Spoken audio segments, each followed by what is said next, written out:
Thank you. A little surprise for you. Thank you very much indeed. Hello and welcome to a new series of Friday Night with Jonathan Ross. Notice anything different?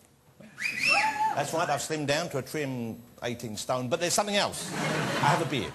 You see a little beard there? I've grown what we call in the trade a chin minge.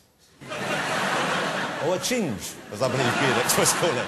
What do you think, ladies? You like it? Now I can deliver the tickle as well as the slap.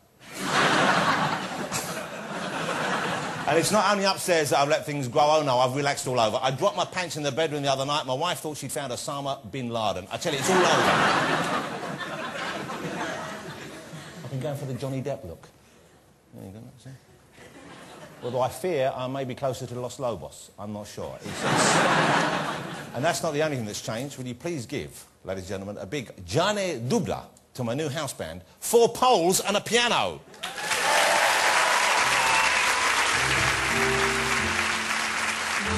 Polska nie zginęła, kiedy my żyjemy. Co nam otrzaska, nam tyle szablą odbierzemy. Marsz, marsz Dąbrowski, ziemi włoskiej do Polski, za twoim przewodem, zacząć się z narodem.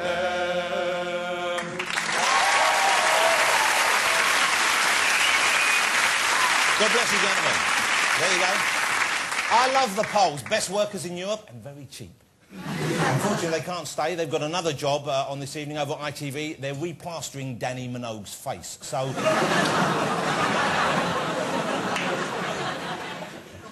So we're going to have to say goodbye, and we'll have the puffs back later in the show, and that'll teach them for asking for a pay rise. Right? Shall we see who's in the first green room of the series, my friends? Let's have a look. My first guest is one of Britain's favourite comedy actors, and deservedly so. It is the marvellous Mr. Simon Pegg. Hello, Simon. How great to see you again. Simon Pegg.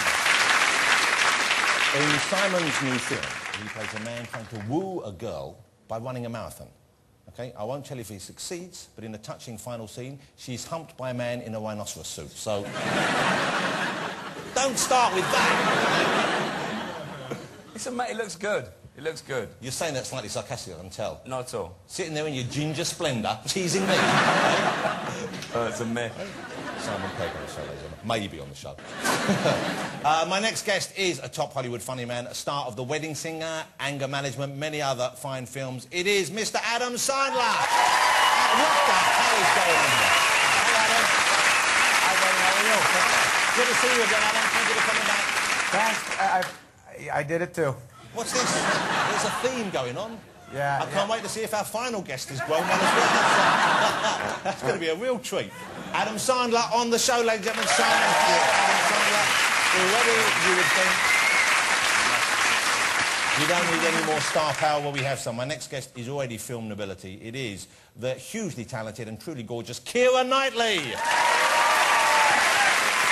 No dear. Keira, lovely to see you. Thank you so much for joining us. Oh, thank you for having me. Well, we all know Keira loves a pirate. Black beard, blue beard. How do you feel about ginger with flecks of grey beard? Sounds gorgeous. Thank you for coming on. It's lovely to see you here. And as well as those 2 guests, we also have some fabulous music for you tonight. Music from the unique polyphonic Spree. There's the Spree for you. Hello, Spree. The polyphonic Spree. Look at that. There's a lot of them. Look how many there are. Look, that's the band. Look at that. Now, one of the highlights of the summer, I think, on television in this country was Jodie Marsh, glamour model. Did you see any of this? Here's a picture of Jodie, in case you're not familiar with Jodie. Hang on. She's not quite that colour of orange, is she? That's better. But Jodie, via this show, has finally found love. Did anyone see this programme, by the way? Okay, she was genuinely looking for a husband on the show, wasn't she? She found someone, and she got married. It was a lovely ceremony, apparently, with a classy reception. And as the Essex Stunner revealed, the theme was black and white. And I think this sums up the day, because Jodie told the papers we had a gigantic black and white cake made for us by Mr. Kipling.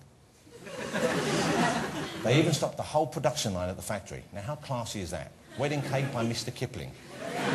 And, of course, he is known for his exceedingly deep-filled cheap tarts. So you see... Don't judge them all, all right? Shall we get my first guest out, ladies and gentlemen? think we should. Will you please welcome the brilliant Mr. Simon Pegg?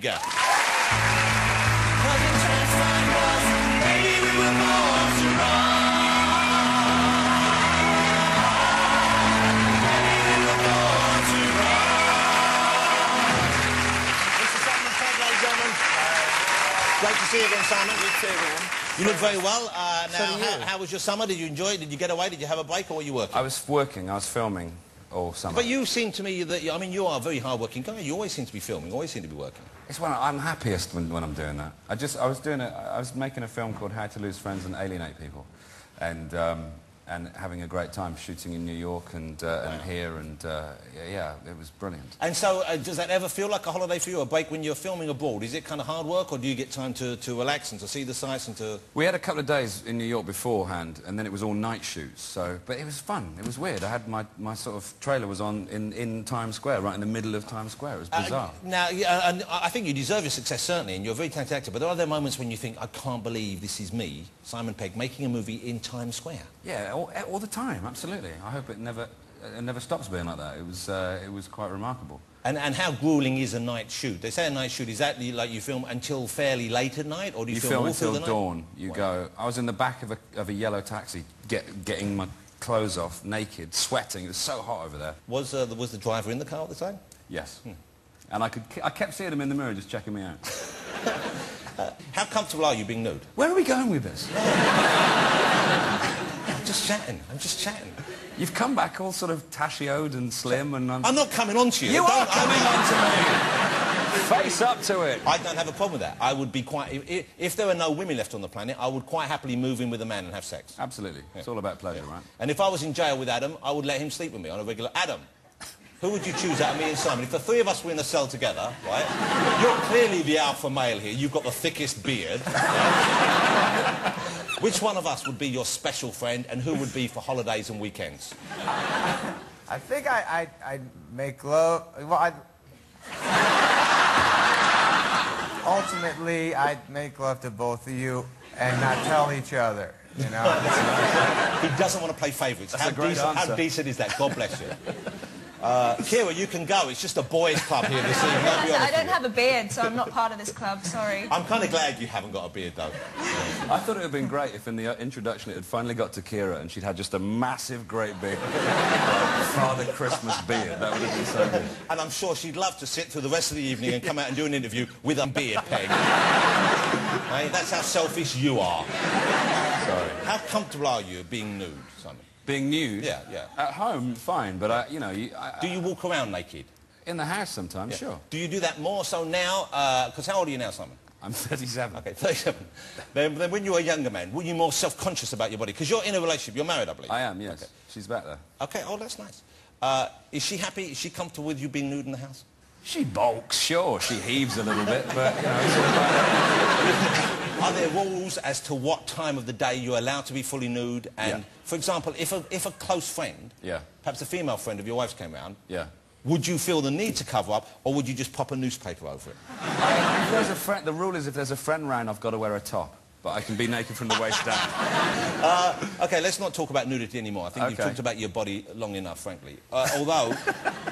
Although you look fitter now than you used to. I know. Yeah, well, that's because of Hot Fuzz, because I kind of, in preparation for Hot Fuzz, got very fit and then and found myself enjoying that whole thing. Which, by the way, I don't know how many of you saw Hot Fuzz. I imagine a lot of you, because it was a big hit over here. Yeah. I love it when you make films with Edgar and with Nick Frost. There's such a great partnership there. And you're going to make a third one, I believe. Yeah, that's going to happen. Well, Nick and I are writing something at the moment, which we'll shoot in America next year, called Paul.